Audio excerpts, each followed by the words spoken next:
Some things just feel like they exist outside of time, like the sound of a chant that's been repeated for millennia, or the weight of a philosophical idea that has shaped entire generations, the structure of a story that feels, well, woven into the very fabric of a civilization. For so many people, the language of Sanskrit is exactly this. It's like a river of words flowing from some ancient source, carrying with it the memory of sages, the precision of science, and the deepest kind of spiritual seeking. It's more than a language. It's a sound, a system, and a soul. But what happens when that ancient river finally reaches the shores of our modern world? Well, suddenly, its current is met with a whole new set of questions. Questions that challenge its very nature. Is this ancient language primarily sacred, a tool for an inner journey? Or is it political, a vehicle for power? Is its legacy one of liberation or of oppression? And maybe the most loaded question of them all, is Sanskrit a living, breathing force, or is it a beautiful relic of a time long past? Now, these are not just academic squabbles.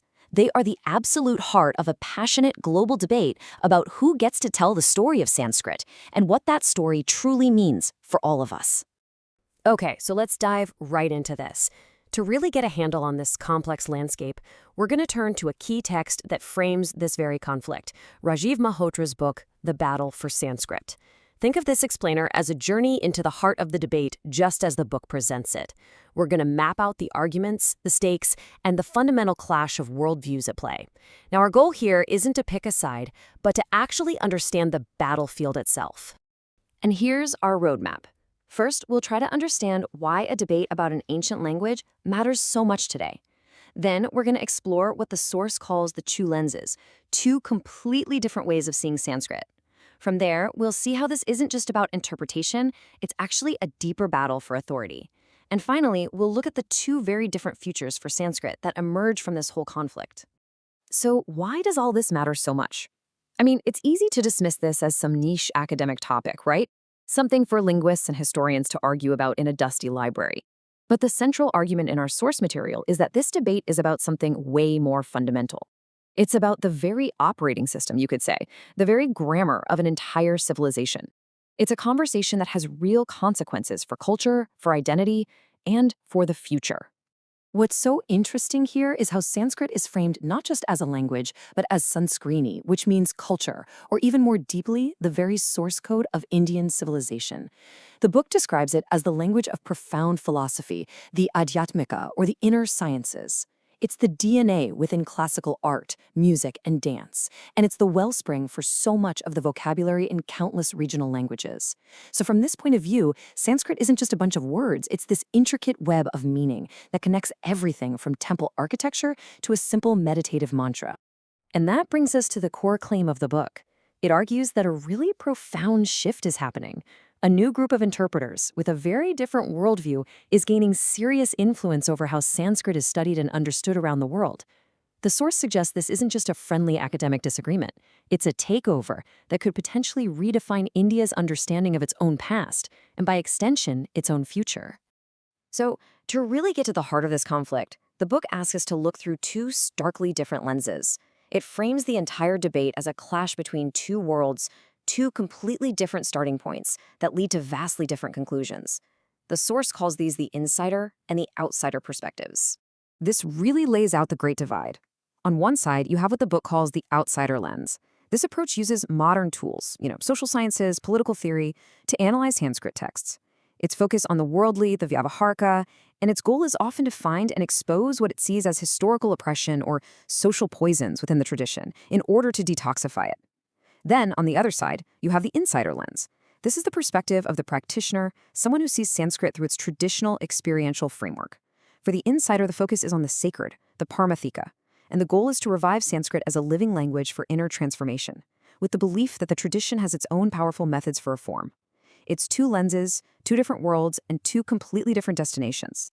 Now, a key tool for this outsider perspective, as the book identifies it, is something called political philology. So, philology is just the study of language in historical texts. But political philology adds a very specific filter. It's not just asking, what did this text say? It's asking, how was this language used to build and reinforce social and political power? It's a lens that is actively looking for things like hegemony, exclusion, and domination in the very structure of the language and its great works. The book connects this approach with a particular school of thought it calls American Orientalism, and it cites scholars like Sheldon Pollock as leading figures. From this viewpoint, Sanskrit literature isn't just art or philosophy. It can be seen as an instrument of power, a way that elites throughout history may have beautified their rule and maintained social hierarchies. The goal then becomes to deconstruct these texts to reveal these hidden power dynamics. Okay, so let's flip the coin and look at the core concept for the other side, paramarthika. This is a really crucial term from within the tradition itself. It doesn't refer to the worldly, the political, or the social. It points to the transcendent, the realm of ultimate reality, the sacred dimension that is the whole destination of spiritual practice. According to our source, this is what the insider sees as the entire point of the most profound Sanskrit texts.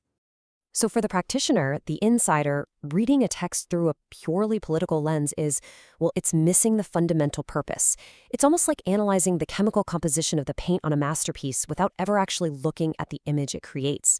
For them, the sounds, the meters, the stories, all of it is part of a technology for an inner journey, a kind of map for a transformative experience.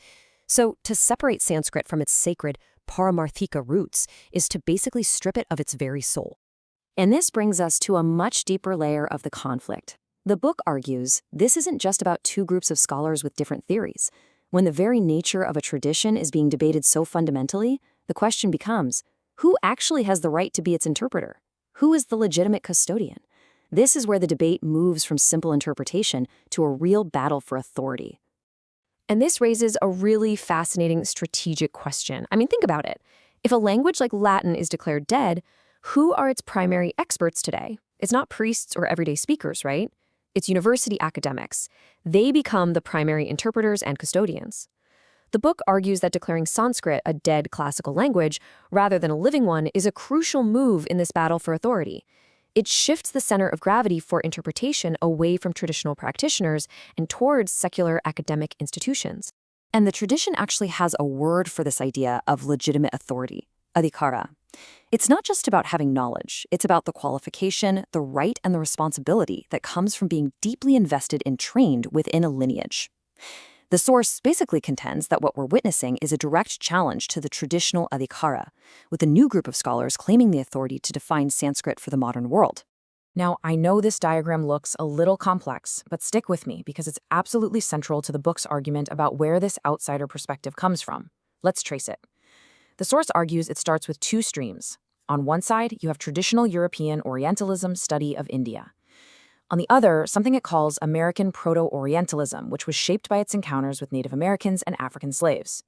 These two streams, the book claims, eventually merge in American universities.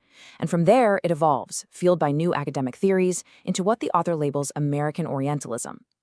The final step, as the diagram shows, is this new lens being exported globally, through academia, media, government, eventually making its way back to influence India itself.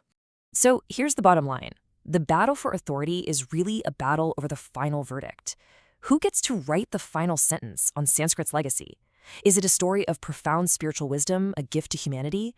Or is it primarily a history of social poison, of oppression that needs to be cleansed? The answer to that question depends entirely on who you believe has the legitimate authority, the adhikara, to interpret it. And this quote from the book really captures the urgency of this concern from that insider perspective. The author expresses this deep worry that the intellectual center of gravity for understanding India's foundational texts is shifting, moving from scholars and institutions within the culture to those outside of it. It's a pretty stark warning about a potential loss of civilizational self-determination. So what's the path forward, according to the book? Well, it's not a call to just reject the outside world. It's a call to build up what the author calls a home team. This means empowering traditional scholars, the insiders, with the tools to understand and engage with these Western academic frameworks. The idea is so they can participate in this global conversation not as subjects of study, but as equals at the table, capable of presenting their own perspective with real rigor and confidence. And this brings us to our final section. After mapping out the battlefield and the players, what we're left with are two fundamentally different visions for the future of Sanskrit's legacy. Each lens we've looked at doesn't just describe the past, it prescribes a future. And this table just lays out the two paths with perfect clarity. On one side, you have the vision of liberation philology. Here, the future is about critically examining Sanskrit, purging what are seen as oppressive elements, and treating it as a dead classical language for academic study, reinterpreted to serve modern social justice goals. Authority here rests with outside experts. On the other side, you have the vision of sacred revival. This path is all about preserving the living tradition, promoting Sanskrit as a spoken language, and generating new knowledge from within its own framework. And here, authority, the adhikara, remains with the traditional practitioners and scholars. Ultimately, the book we've explored today is presented as a kind of wake-up call. It's a detailed argument and a real call to action for those who would consider themselves insiders of the tradition. The central message seems to be an appeal to not just stand by passively, but to actively engage in this global discourse and ensure that their own understanding of their heritage is not completely defined for them by others. And it's really important for me to state our purpose here one more time. Our goal in this explainer has not been to declare a winner in this battle of ideas. It has been to simply map the terrain, to clarify the arguments, and to reveal the deep philosophical and cultural landscape on which this debate is taking place, as presented by our source. To understand any conflict, you have to first understand the battlefield. And so we're left with this final thought.